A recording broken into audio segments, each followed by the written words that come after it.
Good morning guys, welcome back to the channel. So this morning I just picked up my brother-in-law from the airport and he will be assisting me till the rest of the year, till the end of the year this year, and maybe a bit longer in January to help me out with work because I got too much. So carry on with this one. It will need a camshaft replacement, rocker arm replacement, maybe hydraulic tappets replacement as well, and cleaning the cylinder head. So let me switch the camera and show you how it is looking like in the daylight. This one was the one you could see in the previous video. So let me switch the camera. So here it is. Let me go closer. It is extremely dirty. It is all black. It's supposed to be like, I would say, this color, yellowish. So I'll try to get it back to the same color. Remove the oil shower, the camshaft, because that is worn, as you can see. I hope it focuses. Yeah, there you can see it has a lip, so it is worn. So remove the camshafts, rockers, everything, check for wear. Yep, so that's the plan for today.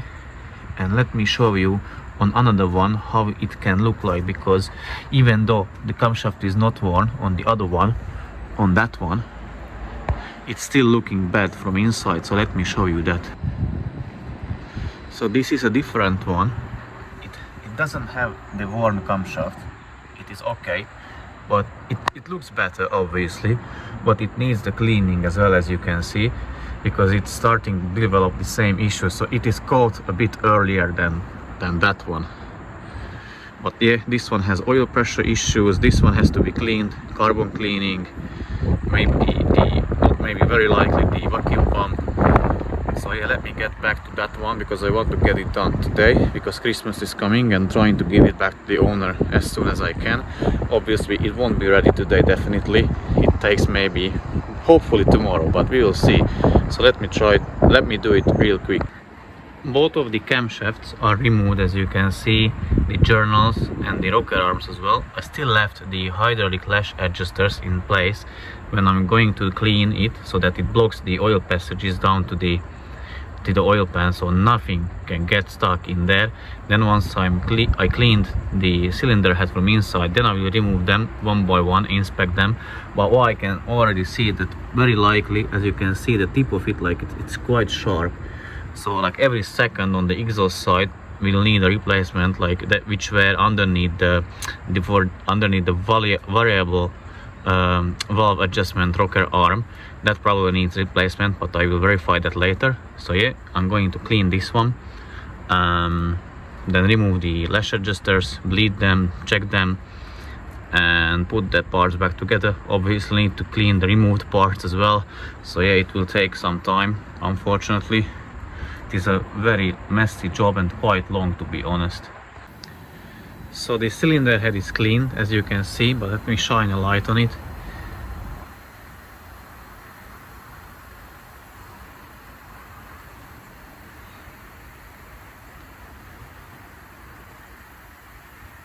Obviously there are limitations what you can do, what you can achieve without removing the whole head itself, but this is the best what you can do.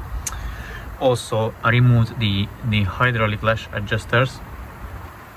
4 of them will need replacement, because 4 out of 4 has the head worn. I'll show you what that means. And 1 out of the 4 has it became soft, and I'll show you that what it means as well. But yeah, have a look at it one more time. And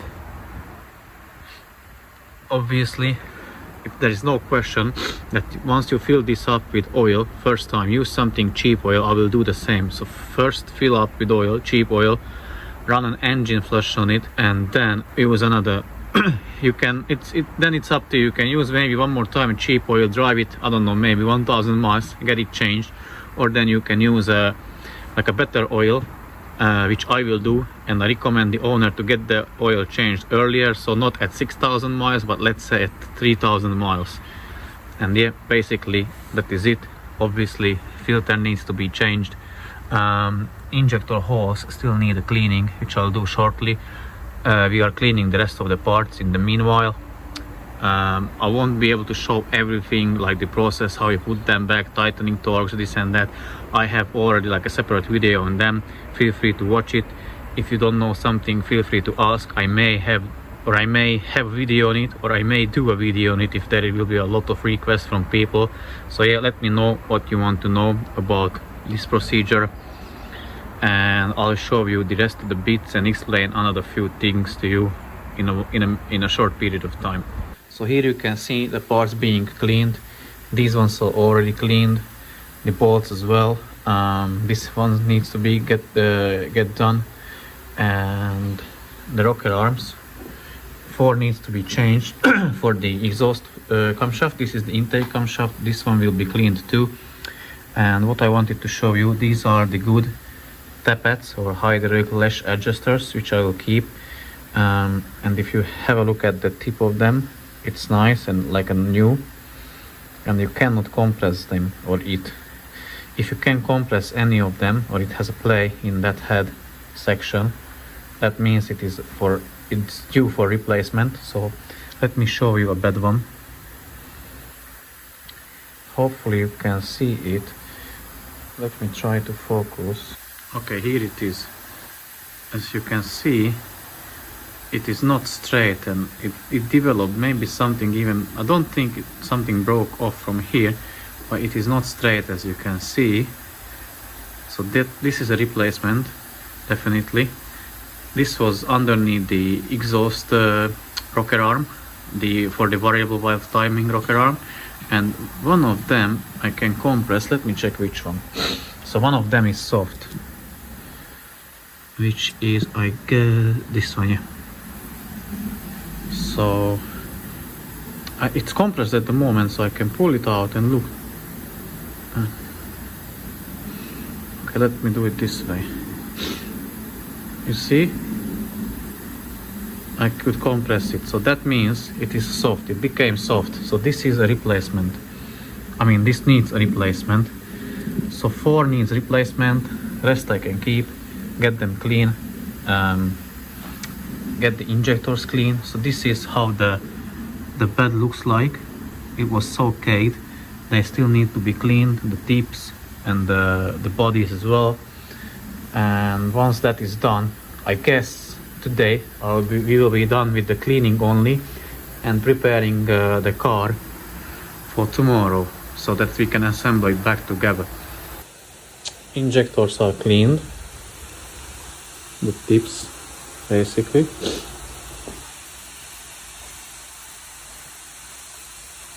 It doesn't focus, it doesn't zoom in, but it is cleaned.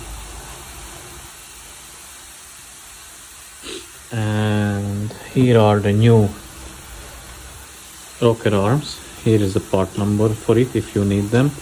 These are for the variable valve timing, so I'm going to fit them already, and then waiting for the rest of the rocker arms to get cleaned, and then I fit the new exhaust camshaft, get that one still a bit more clean, and then put back the parts, fix the camshafts together, put back the timing chain sprocket or gear, and that will be it for today. Tomorrow I'm going to put back the injectors, clean the injector holes, and put back the valve cover, the fuel lines, and fire the car up basically. And here are the hydraulic tappets. As you can see, I'm going to put 4 of these ones, 4 new ones for the owner.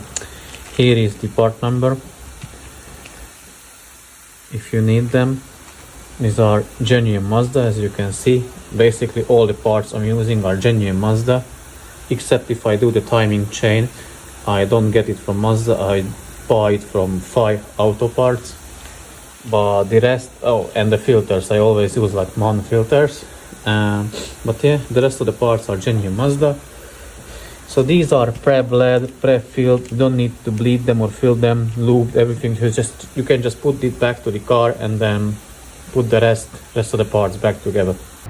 Hello, so the car is ready to be put back together. Let me switch the camera and show you what I've done so far. So as you can see, it is cleaned. New exhaust camshaft, intake camshaft in place, everything is tightened down, injector hose clean. Still need to touch up that surface a tiny bit because as I was cleaning it, it got a bit dirty again, so I'm going to touch that up and then put back the valve cover. Some of you asked in the comment section if I use any sealant in the valve cover, and the answer is yes, but you only need in 4 spots, here on the other side, and again here when the timing cover is connecting to the engine block, and same situation on the other side. So you only put like a tiny bead of silicone sealant on those 4 spots, put back the valve cover, and then tighten them down, the bolts, and basically that's it. I'll be back once I put back the valve cover, then the injectors, fuel lines, fire it up, test it. But I still need to fix the puncture for the owner, so fix everything and then take it for a test drive, test it, and test the vacuum pump. I'll show you how to test that one as well, and if needed, or very likely, replace the vacuum pump as well. The valve cover is cleaned, it is looking very good, very promising, nearly as brand new. Obviously can get as back as the brand new, but it is very nice. Let me show you the other side as well. There is clean where the oil seal goes, so that is important, and clean from the outside, inside. Make sure the groove for the gasket is clean. Once you are done, you can put back the new gasket and fit the new valve cover back to the car. Well, I put back the car, everything, the engine side, engine thing. So now I'm draining the oil, because I didn't want to start with that contaminated oil where I sprayed the what's that, carbon cleaner and everything, and it was mixed with diesel as well. So I didn't want to start it up with that. I'm going to use first time a cheap oil and then run it with that. Then you add a flush, engine flush, drain the oil again, and then put another fresh oil into the engine, and that I will keep there for, and change the filter obviously. But what I wanted to show you, look at the oil drain plug. It wasn't me, someone before me like undone it this way, and he or they or whoever, they put it back. So they just put this bolt back, the drain bolt or drain plug. I can't understand. Obviously I'm going to get a new one for the owner, change it for the fresh, with a fresh washer and the nicer looking oil drain plug. It's unbelievable. So I'm letting the oil to drain, fill it up, drive it, test run it, get the puncture still fixed, and yeah, I'll be back to you reporting if the error code came back or not. And I very likely will be changing the vacuum pump as well. We are up and running. The car started up, I don't know, maybe on the 5th attempt roughly. So I let it warm up, get up to the temperature now, and then I'm going to use the engine flush it and fill it up with oil again.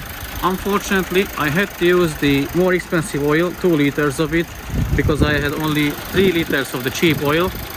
So let it run for a while, and then let it warm up, flush it, change the oil, the filter. I didn't change the filter before, I just drained the oil.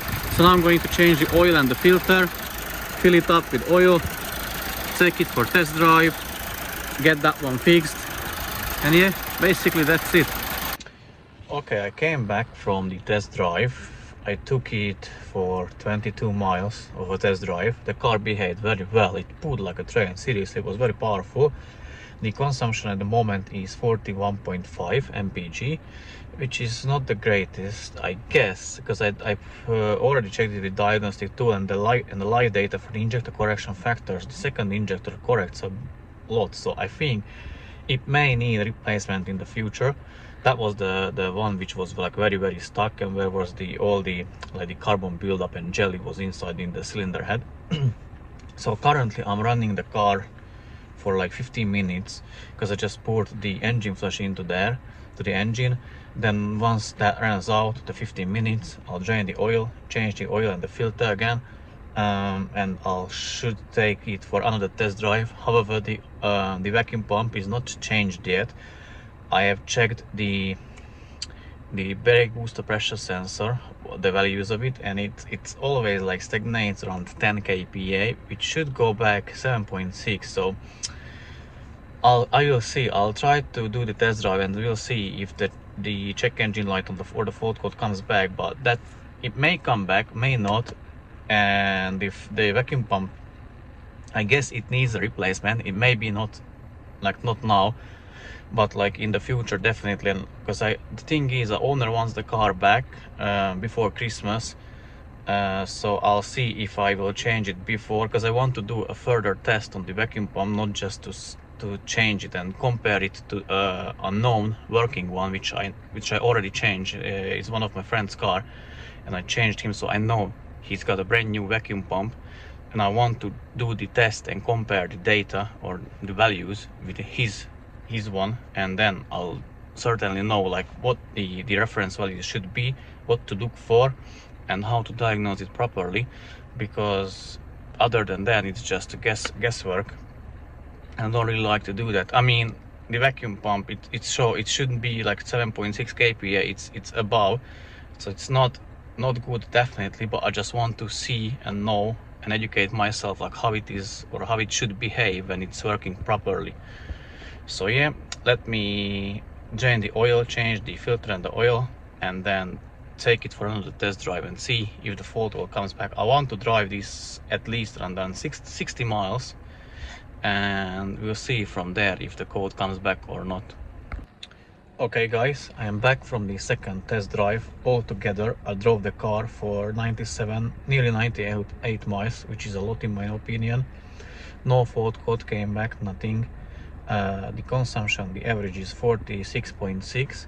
so I didn't change the vacuum pump. It is, let me check, it is 6:45 now. So after I finish this clip, I'll just let the owner know that he can come and pick the car up if he wants today. If he wants the vacuum pump fitted, it must be tomorrow. Unfortunately, I couldn't prove my theory with the vacuum pump, like how it can cause the P0101 fault code.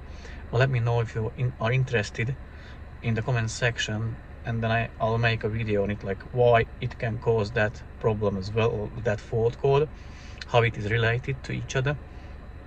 But I take this one as fixed, and I can let the owner know that he can pick up the car, and basically that's it. Tomorrow I'm going to clean a DPF on the CX-5 Mazda, change the injector, put back the drive belt on it, and I think this is it for tomorrow. So yeah, stay tuned if you want to see how that one turns out. But anyways, thank you for watching. See you in the next one. Take care and bye bye guys.